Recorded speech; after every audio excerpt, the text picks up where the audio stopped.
As leaders, it's so easy for us to get caught up in tasks, strategies, and our to-dos.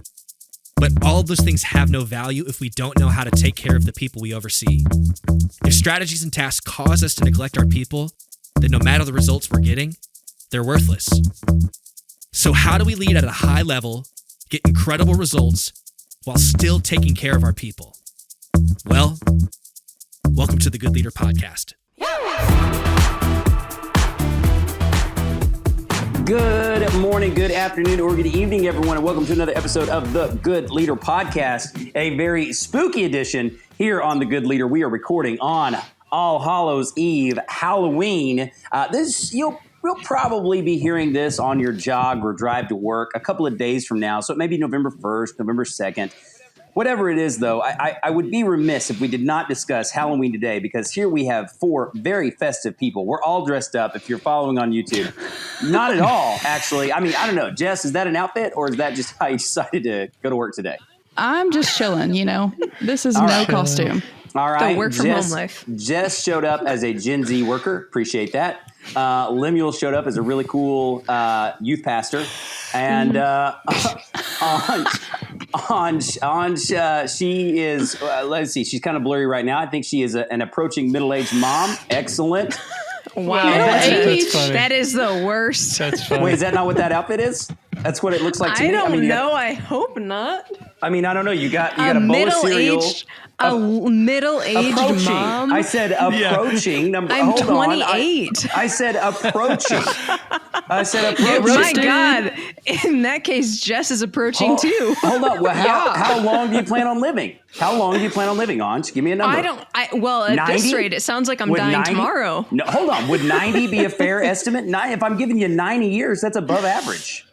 I don't know. My family span. That means it's questionable if we live that long. 30 to 60 would be middle-aged. And I said, you are dressed as an approaching middle-aged. I thought that was the costume. You're there. Make sure, Jared, I need you to make sure that Jen listens to this part specifically. See Absolutely. What she thinks. I tell you what. I tell you what. There are many things that the beautiful Jen Murr will get onto me for, but owning age is not one of them. She and I fully own it. We are smack dab middle-aged. It's not the age. You could call me whatever age you want. It's the... Evidently not. It's the whole sentence of what you just said. I obviously can't. You basically... Well, I don't want to roast other people, so I was just about to. But you basically called me a whole variety of people that I try to stay away from looking like, like... Mom? You nailed it, though. You nailed it, Anj. I'm sorry. What was the other one? I'm about to stand all the way up in my jacket. Hey, with she's got her bomber jacket on. That's very a not bomber middle-aged. jacket and cargo pants. I don't know. This sounds a lot to me of moms. like this sounds to me like you have not been hanging out with a lot of moms, because most moms these days are trying to accomplish exactly what you're trying to accomplish. I don't hang out with a lot of moms. I'm looking around, seeing that's what moms dress like in 2022. All right, I didn't start to pick a fight. I was just talking about all our Halloween Dina costumes. looked the exact same last week, and she does not. Actually, I think Dina and I have the exact same pants, and she's not a mom. Fine, so be it. If you're telling me that the distinction between mom clothing and non-mom clothing is disappearing, fine. Cut it. I'll go with that. I'm just saying, happy Halloween. We'll pick all of this our later. costumes here. We'll pick up the fight later. Now we're podcasting. Yeah. Now we're in season 3. Episode 1, we were nice to each other. We were cordial. This is where it's at. Next thing you know, she's going to be quoting Brene Brown. She's going to be quoting Brene Brown in 30 seconds. Be like, you know what Mother Brene says. You know what she says. The queen herself. I'm just, you know what? She's probably a middle-aged mom. What does she say? What's the word? Now, this is a serious question. What's the word that she uses? Tussle, tumble, rumble? What does she use? Rumble? All right, yes. What? Tussle. Hey, I'm not even making fun. I'm a huge fan of that. I know. Let's rumble. We're doing it right now. Let's really rumble for what a middle-aged mom looks like. We'll really 28. rumble for what number one, Lemuel was on the tape. He was on my side from the get-go. I said approaching middle-aged. I got you, Anj. Don't worry. Thank you, Jess. Thank you. Louise.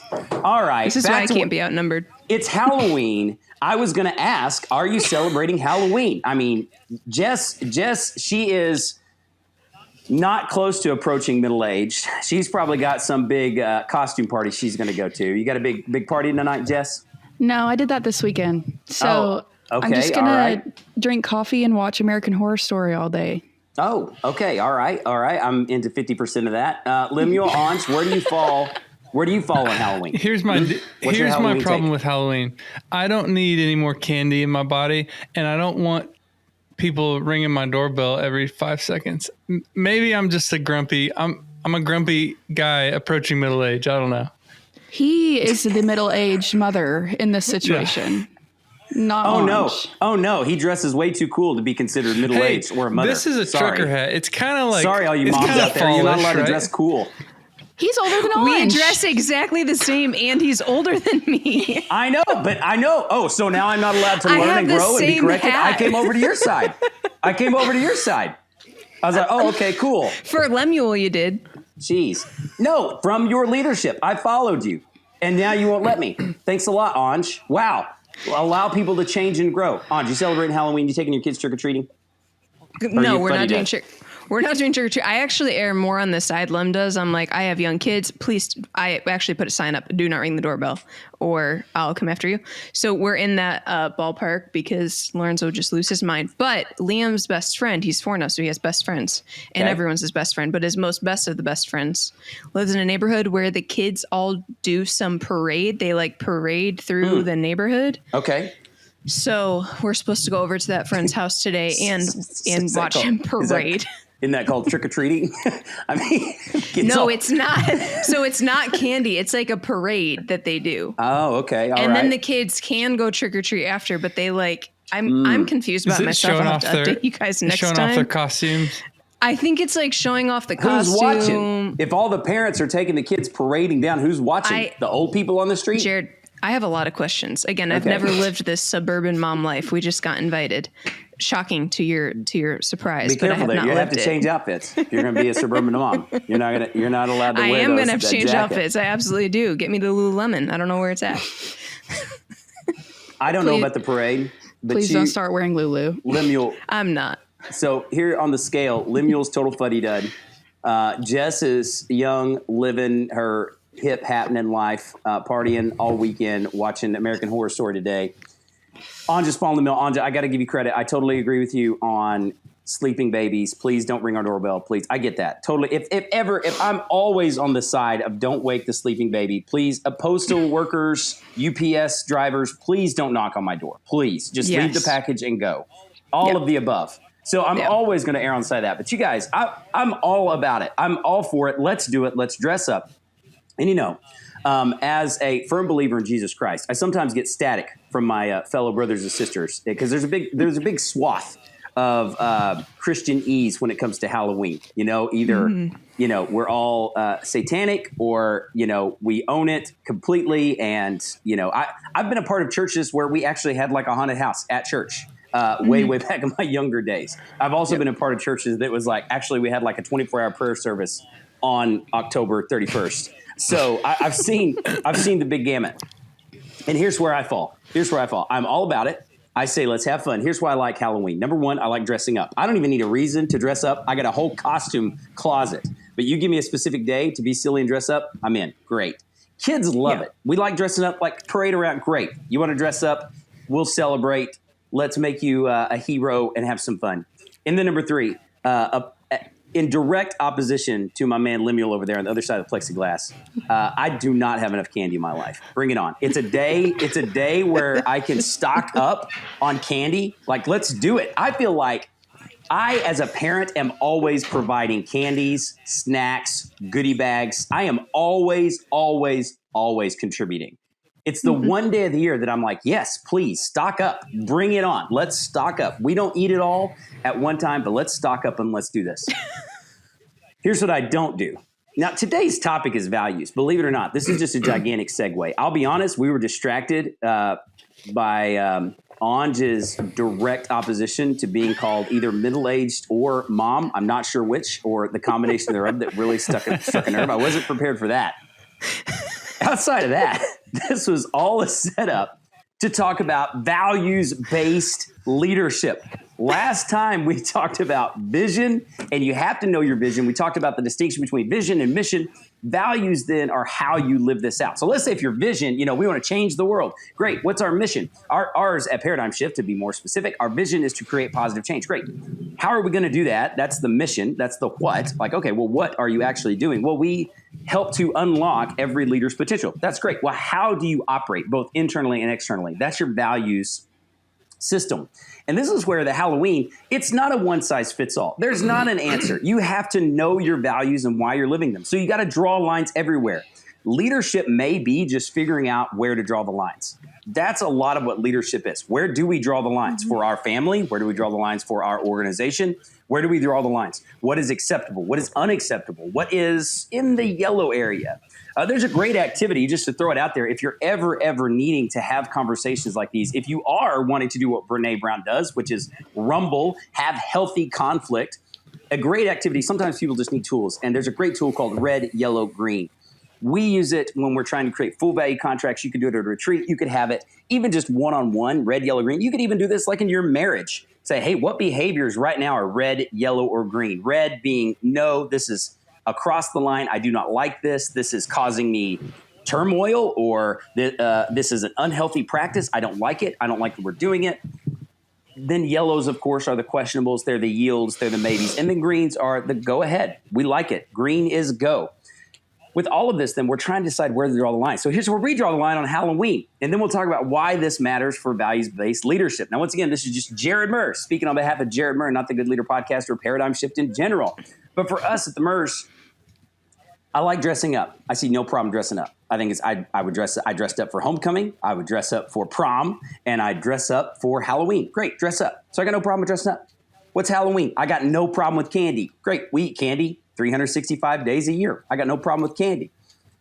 I got no problem with trick-or-treating. Knocking on a stranger's door, I would do that just for fun on, any random day of the year. That sounds like, you're talking about a great activity, not on Halloween. Let's not trick-or-treat. Let's go meet people. So I'm all about that. So far I'm 3 for 3. Here's where I draw the line. Here's where I don't like it. Our values then, mainly because of our faith, to be completely candid, is I don't like the demonic stuff. I don't like the evil stuff. I don't like it. I just don't like it. I don't like scary movies. Jess, I am not going to watch American Horror Story. Just by the title, I'm out. No, thank you. I don't like it. It's scary. That sounds scary to me. Is it scary? I assume it's a scary show. Yes. In hindsight, yes. I'm out. No, thank you. Mm-hmm. I don't want to be scared. I don't like being scared by accident. I sure don't want to be scared on purpose. So I'm out. I'm out on all that kind of stuff. So to me then, when it comes to our values, is it like, well, do you celebrate Halloween? Well, it depends on what your values are. Know your values and then make the decisions based on that. When we get back from the break, we'll talk about not just Halloween, but why values-based leadership is the highest form of leadership, specifically in decision-making, and the other 3 counterparts, how you may be making decisions.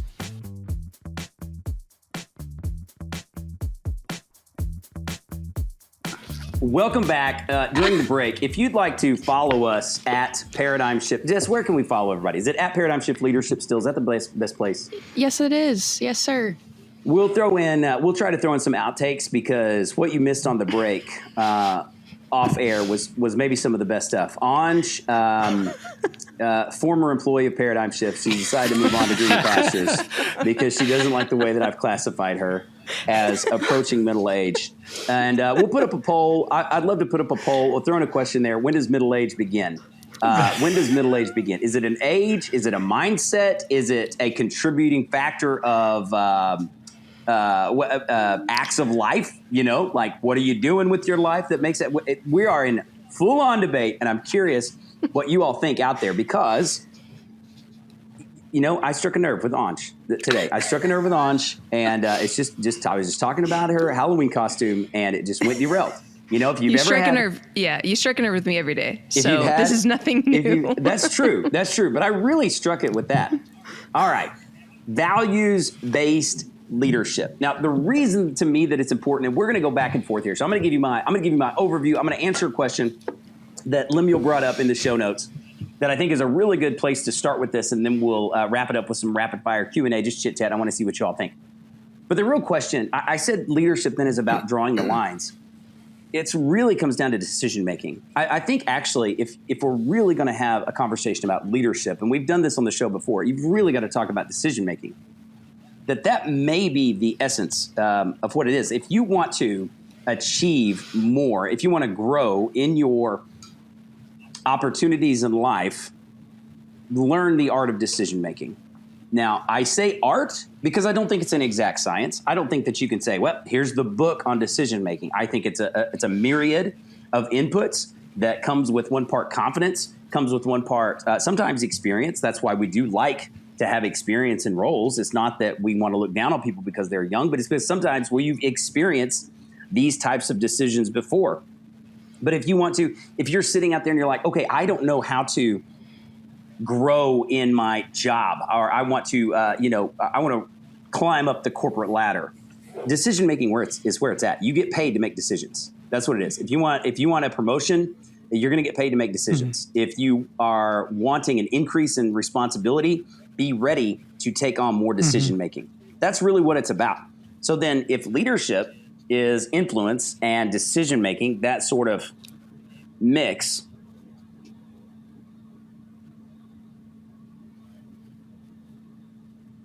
well, then we have to ask ourselves, how are we making decisions? How are we making decisions? That's where the values come in. So if you know your vision, hey, this is why we exist. This is why we exist as a human, why I exist as a human, why we exist as a family, why we exist as a company, any organization, our mission, what we're trying to accomplish, the values are how we're going to accomplish it. In other words, this is the set of criteria upon which we will make decisions to complete our mission and fulfill our vision.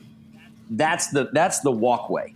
These are the values upon which we will make our decisions. It doesn't mean that you have to get it right every single time. It doesn't mean that you're going to get every single answer correct. It means that if something goes awry or we're not getting the results we want, we at least now have a shared set of ideals, a shared set of core values that we can go back to and say, this is why we want you to make this type of decision. And this is why we feel it was a poor decision. At Paradigm Shift, we call that the Shift 7. We have 7 of them. There's no official number. Most organizations are somewhere between 4 and 10. I would say 7 or 8 is about the high point to me. Because once again, if this is how we're making decisions, you want people to be able to remember them. But a better question may be, if people aren't using values to make decisions, how are we making decisions? And we've come up with 4 ways in total. Values-based decisions being the highest. Let's work our way upward. The worst, the lowest is irrational. Irrational decision making. This is by literal definition, but you have no rhyme or reason. You have no rationale for why you're making the decision. I think of someone who is under the influence of substance, like, wow, you are out of control. Yes, literally. Like, I am not even thinking, I am just doing, I probably won't even remember this. It is irrational. And some people make decisions like that. But most of the time, they're at least on the next level. Next level up is emotional decision making, or emotions based. Why did you do this? I think of my kiddos. Hey, why did you hit your sister? Because I was mad. Okay, great. That is not a good decision making process. I get it. I understand.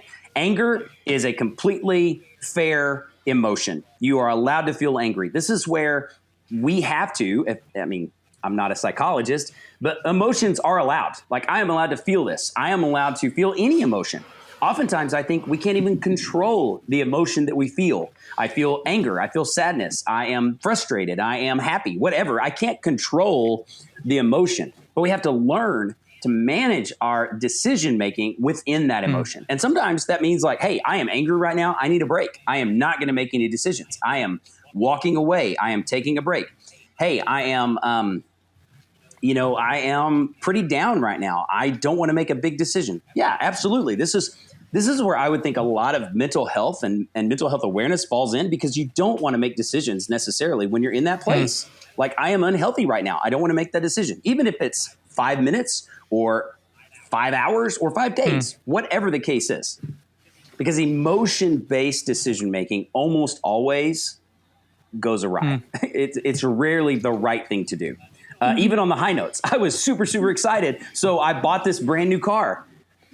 Wow, that is a very high payment. Are you sure you want to do that?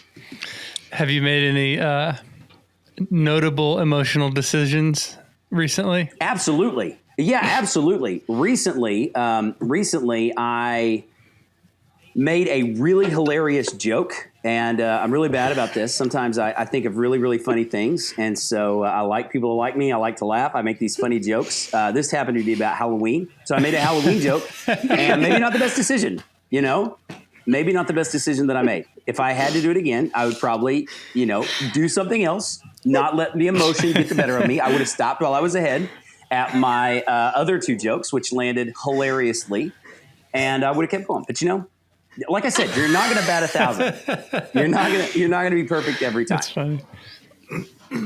Kind of off of that too. Even if we're using that example, Jared, I do like what Brene Brown, since you already quoted her, I'm going to requote her, does on this with boundaries, especially in terms of emotion.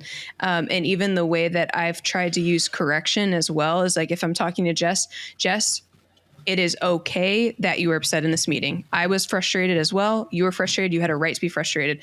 Being frustrated is okay. Being upset is okay. What's not okay is you slammed your computer shut. You actively disengaged. You wouldn't look at me. You wouldn't respond when talking to. Those things are not okay. So she really, when we think of boundaries a lot of times, I don't think we've talked about in this podcast before, but when we think about emotional boundaries in those ways, I think we often think a lot about what is not okay, but we don't acknowledge what is okay, especially on the emotional side when it comes to decision making. Hey, it's okay that you don't make the decision right now, but it's not okay to lose your cool in front of the whole group in storm out. Now that's something we have to fix and we have to repair. You need to remove yourself better than that.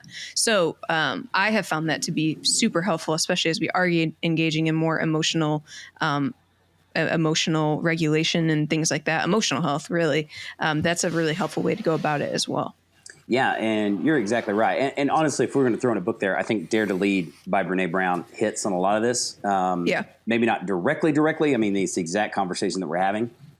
But because there are unhealthy consequences. You used a couple of examples, like in the moment, slamming your computer, things like that. But it could also be, hey, it's totally fine that you're upset, even that you're fine upset with me. But it's not okay to go talk about it with everyone in this way. That's an unhealthy boundary. Mm-hmm. Yes, I get it that you're super ticked off at me. I'm actually okay with that.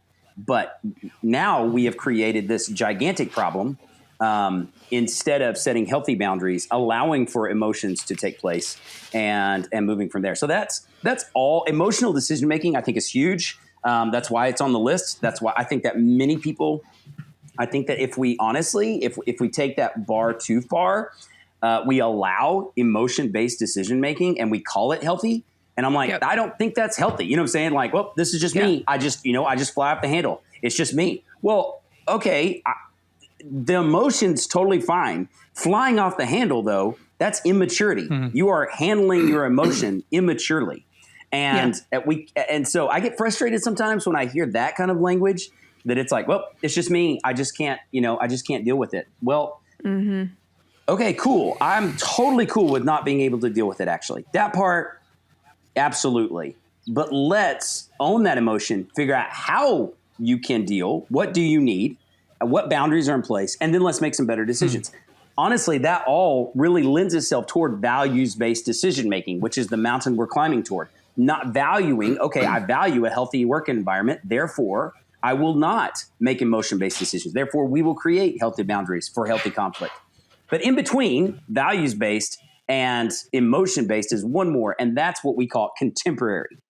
Contemporary basically means, who are your contemporaries? The people in your life that you are listening to. Oftentimes, people make decisions based off of that. Now, we work on the same scale with students. And in the classic example, you just say peer pressure. Who are your contemporaries? What are they doing? And you're making decisions based off of them. Everybody else is doing it. Therefore, I'm doing it. But we as adults are just kind of grown-up teenagers. And if we're really honest with ourselves, it's like, well, why do I dress the way that I dress? Not throwing any shade over there. I don't know if you're middle-aged. I don't know if you're young. I don't know if you're old. But most of us probably dress the way we dress based off our contemporaries or the ideals, the view that we want to have. I dress this way because this is what people like me dress like. I dress like this because of this. Now, that's a kind of a very surface level example. But in the same way, it's like, okay, well, let's go back to my Halloween example. Hey, are you celebrating Halloween? Oh, well, no one at my church is really celebrating. Okay, well, that's a contemporary-based decision. You're basing it on everybody else in your circle. Okay, are you going to go do? Are you going to go do this after work? Well, I don't know. Everybody else is. Oh, are you taking Friday off? Well, I guess everybody else is taking Friday off. I guess I'll take Friday off too. It's super, super subtle sometimes as adults, but it's still, we are allowing influence of others to base upon which we base our decisions. Now, is that always bad?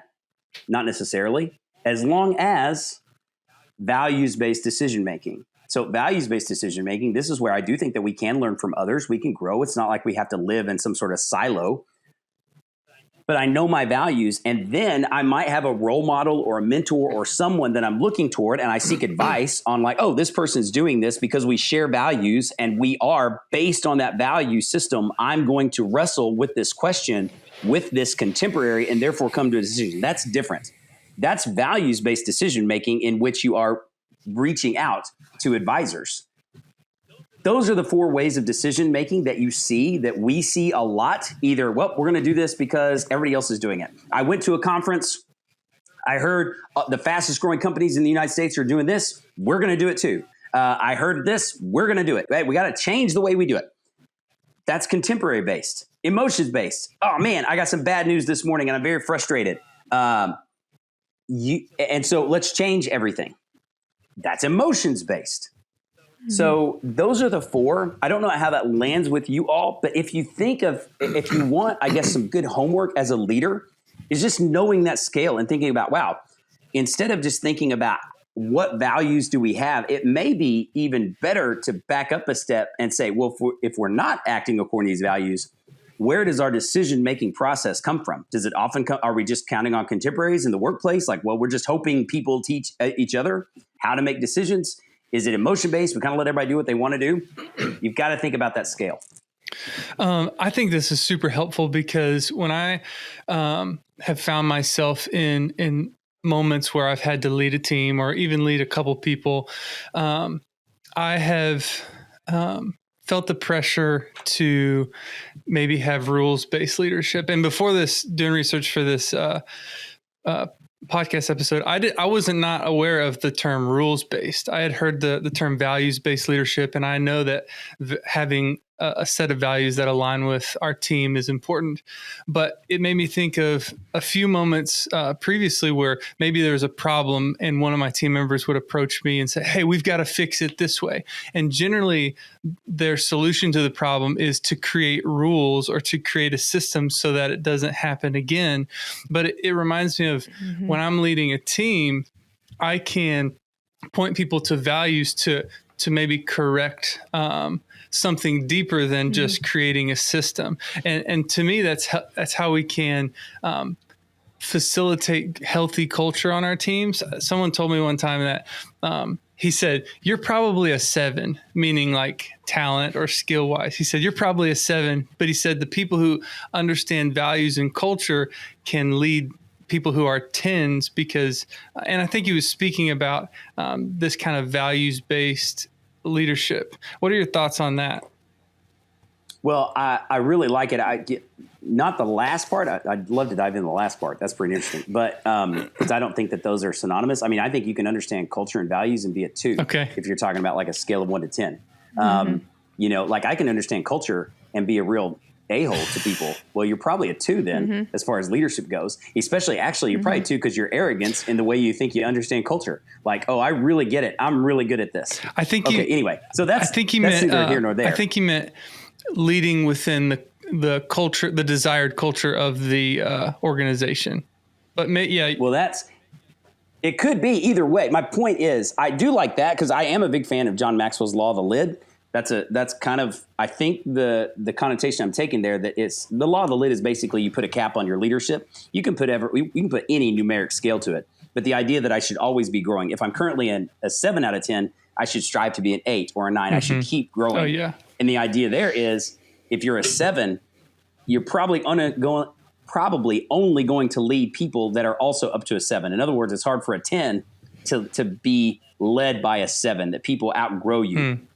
But the rules, I like the term, the rules-based leadership for projects and systems, but not for people and culture. Here's why. Because, you lead people. You manage projects. So when you're talking management, we can have a rule. We can have systems in place where it's like, if X happens, then Y. I'm thinking of the system, let's say a sales system or a delivery of your product or service. Hey, we have rules in place for this system. If X happens, then Y. if A plus B happens, it equals C. Great. And I'm talking like if a company is this large, if they're over 1,000 people, we send this survey. If they are under 500, we send this other survey. Great. That makes sense. It's a rule. Because we're following those rules. When it comes to people, though, here's the problem. I think of it as raising children. My greatest leadership endeavor is raising my kids. It is the greatest leadership endeavor that God has given me and that I will ever be on. I cannot possibly think of every situation that my kids will encounter. And so since I cannot think of every situation that my kids will encounter, I cannot follow rules. I can't, in other words, trust a rules-based system. Because when my kids encounter a scenario that they've never been taught the rule, well, what happens, Dad? My dad never taught me what to do when my friends presented this to me. I don't know what to do. But if my kids know the values of honesty, of accountability, of hard work, of whatever values you have as a family, and they understand the values, then it gives them a guiding system for whatever situation they have in life. It's the same way then for a company. It's like, hey, we can't think of every rule that possibly happens. Like, think of Paradigm Shift. We send people on events. We can't think of every situation that's happened. If I describe you some of the situations that have happened on events, it would blow your minds. Like, seriously, that actually happened? Yeah, that's actually happened. Crazy stuff. I mean, well, what do you do? That we've had active shooters on campus.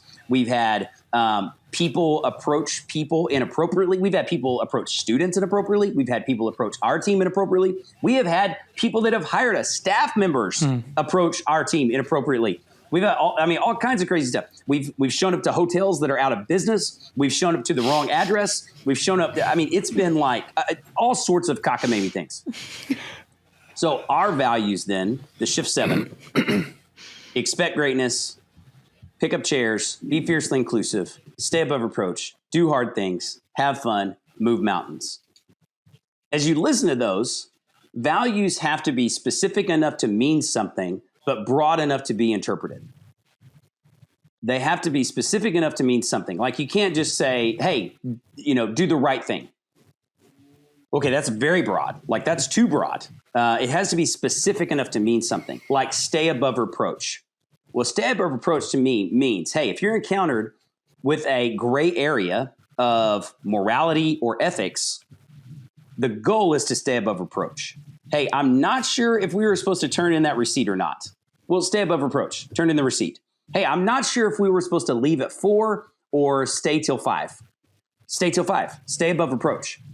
That's what the value system does. So rules, I would say you should have rules for your project management, your systems. It's almost like, here's another way, and this is off the cuff. So I'll say this and we might say, well, that was a terrible analogy. Cut that out of the podcast or ignore it. But it's a little bit like playing a board game. The board game itself, we should have rules. Otherwise, you can't actually play the game. You have to have rules. This is the way we're going to play the game. This is our project management, in other words. We're playing by these rules.